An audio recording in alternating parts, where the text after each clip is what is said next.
So around the Martin Luther King holiday, we often hear the words beloved community. And I have to say, in Unitarian Universalism specifically, we use beloved community throughout the year. We are using it tremendously in looking at Article 2, the change of our principles. It's at the center. It always sounds hopeful. It always sounds inclusive. But what does it really mean? Who creates it? Why does it matter? Are all people truly welcome? Or given our current times, is this idea just so broken we can't move it forward? So this morning, in honor of the Reverend Dr. Martin Luther King, we're going to spend some time with those questions, not necessarily phrased quite that way. We'll look at it historically a bit and from different perspectives. And finally, we're going to ask ourselves, what does it mean for us? And what does it mean here? And what does it mean in Bozeman? Although the idea, I also want to say, I would imagine you've heard at least part of this message before, but I think it is a message we need to hear over and over again, because even when we move forward with such high ideals, it is our human nature that we will not make all of our goals, and we need to restart again. So this idea of beloved community is used in other cultures, and it's probably been used for a very long time. The phrase was first used here in the US by philosopher and theologian Hosea Royce, who lived from 1855 to 1916. And later popularized by the Reverend Dr. Martin Luther King. Royce was the founder of a group called the Fellowship of Reconciliation, and Dr. King was a member. It was 1913 when Royce wrote, "My life means nothing, either theoretically or practically, unless I am a member of community." Royce observed that besides the actual communities we experience in our daily lives, there was this ideal of beloved community, made up of those who pledged to the cause of loyalty and truth. For Royce, community wasn't something established and then left alone. Rather, it was all-embracing, and it was within as well as without.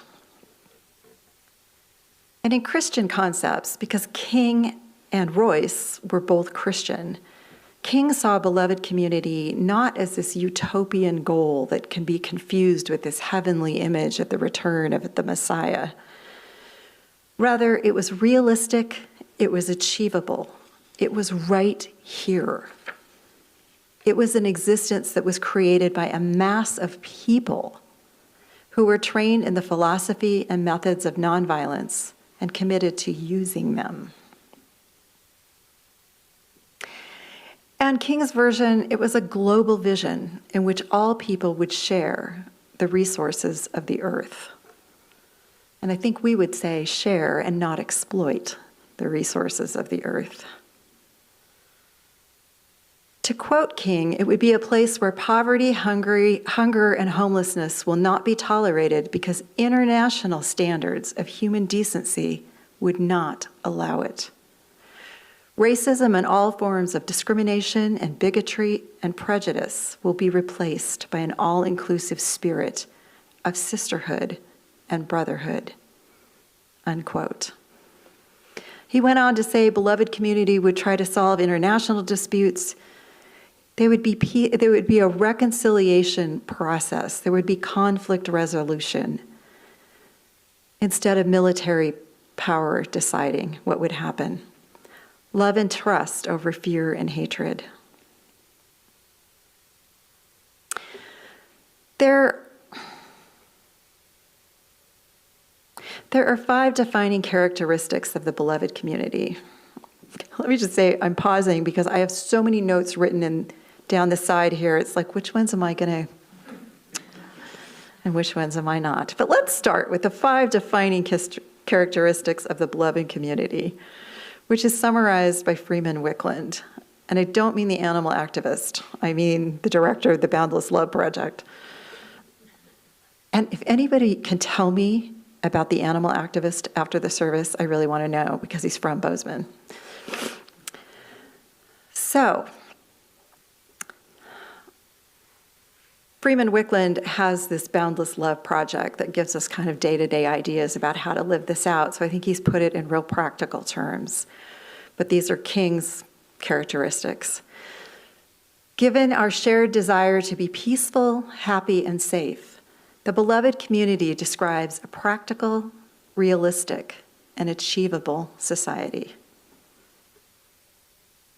Secondly, conflict will still exist in the beloved community, but it's resolved nonviolently, without ill will or resentment.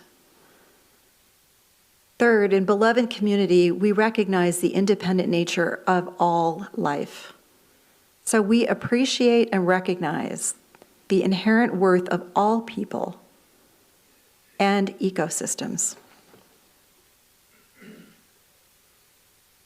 The beloved community, there is kindness, compassion, and love for all, and this for all life, and that motivates our actions. We work cooperatively and peacefully to end hunger, prejudice, poverty, homelessness, climate change, and environmental destruction, violence and injustice of all kinds. And lastly, in the beloved community, we use these things to create change, are just kindness and compassion. That is the end we seek. So it's what we have to manifest on a daily basis. Our commitment is to unconditional and all-inclusive kindness and goodwill. That's the only way the beloved community can become what Dr. King calls the engine of reconciliation.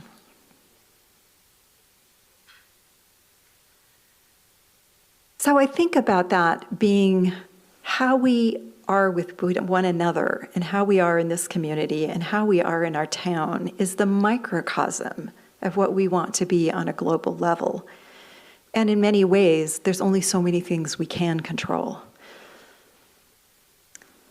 Reconciliation is also a huge piece of this. In King's sermon on Gandhi, he explains the ethical reasons why reconciliation needs to be at the bedrock of our efforts. Quoting King, "The aftermath of nonviolence is the creation of beloved community so that when the battle is over, a new relationship comes into being between the oppressed and the oppressor. The way of acquiescence leads to a moral and spiritual suicide. The way of violence leads to bitterness in the survivors and brutality in the destroyers. But the way of nonviolence leads to redemption and creation of the beloved community."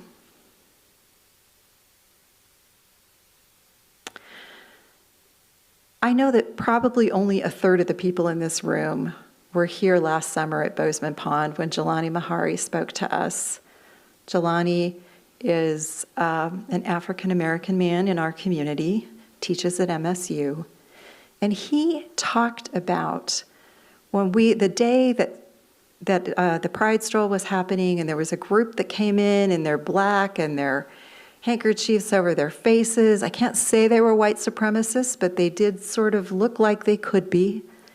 And Jelani, most people held their distance. Most people tried to create a buffer zone. And Jelani went up and spoke and said, "What is your concern? Why are you here?"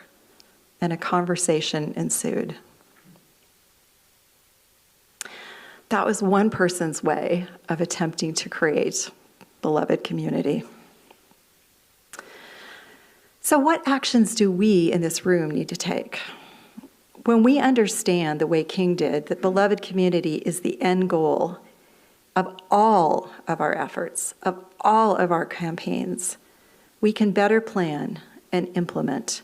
We can be better in our actions, in our support of legislation, in our support of curriculums being used, as we continue to live in creation of the community.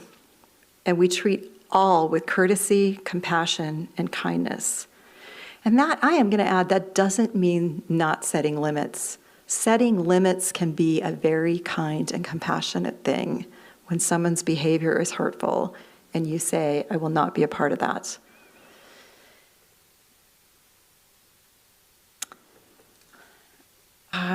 I think it's Wickland who said, we must treat all with courtesy and compassion because it prevents us from being seduced into narrow ends justifies the means thinking, which ultimately undermines our efforts and delays genuine, lasting progress. So here's what I want to say to us. It's an election year, folks. Even if we're in denial about it, we're still starting to do this, right? We're still starting to go, we know it's coming. We're preparing ourselves for the anger, the bitterness, the blame, the hate. Insert your words here. That's coming. And they're here all the time, but it gets worse around elections. And it's not us and them, it's everybody. We are in this terrible mess across our planet together. So we need to find better ways of interacting with each other. And I believe so much of that bitterness and blame comes out of people's fears and fear that there isn't enough for them. I know it also comes out of greed. There is a whole pocket over here that's about that. But I don't have time to talk about that today. So first, it's our inner work. So we need to let go of our own fear about that, which causes blame and prejudice and falsehoods. It creates us and them. This allows for our already existing compassion and kindness to just bubble up to the surface if we just take off our armor. We become more skilled at recognizing competing forces and false agendas. We become better in our discernment if we're always thinking about what would bring about beloved community out of this interaction. We learn how to radically include those different from us. And over time, we spend less time being controlled or distracted by rage and anger, which clouds our thinking and keeps us up at night and wastes our time. So King and Wickland advise, do your inner work first. Be about more love, more peace, more compassion. And someone reminded me the other day, it's also so important to have joy and celebration, because then we say to these negative things, you will not have control over how I'm living my day. We need to celebrate. One of the things UUFB is going to start offering this winter as a pilot is called Midweek Refuge. So starting on January 31st, we're going to have the sanctuary open from noon to 2 on Wednesdays. So you and other people in our greater community can come in from the emotional storm. You can have some restorative or still time. You can light a candle. Those will be here. You can leave a thought or a remembrance on the altar or a worry. You can put a stone in the water. You can come and do whatever you need to do. This will be silent. Well, there'll be soft music. But you are not expected to deliver anything through your words. And leave some of your weariness or some of your rejoicing. Leave that energy in the sanctuary. So details will follow.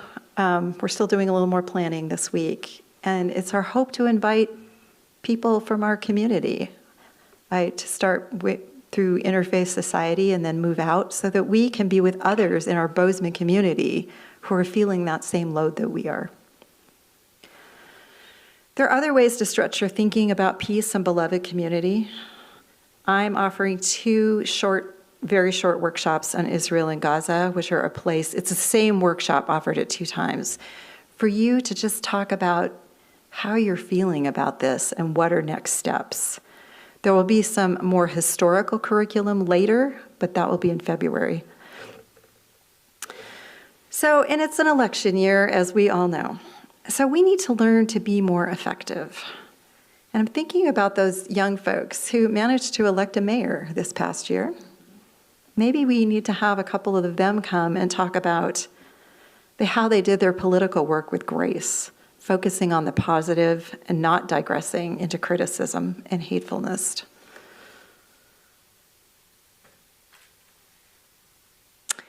As we continue in our need in a world where militaristic terrorism, economic uncertainty, and racial and gender injustice persist. There's so much rampant xenophobia in our culture and our politics. So we have to hold up that dream so that all the rest of this doesn't pull us down. We have to put the dream into action. I've spent a fair amount of time lately on webinars about Israel and Gaza. So they have some really deep religious minds from the Jewish community, the Palestinian community, and the Christian community who are living in the Middle East, mostly in Israel. And all of them say peace is always possible.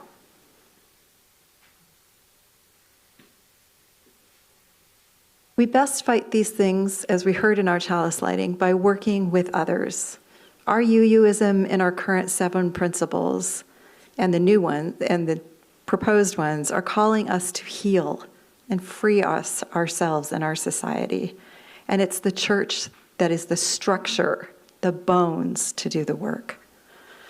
So oftentimes we need to feel belonging and support in our action. We have to inspire each other to be on the journey. None of us can do this alone. You've already started by being here today, whether you're on live stream or whether you're in the sanctuary. You also are about to act through our offering to Family Promise. You are about to give a tangible gift. And then we will celebrate together with soup and bread. Blessed be.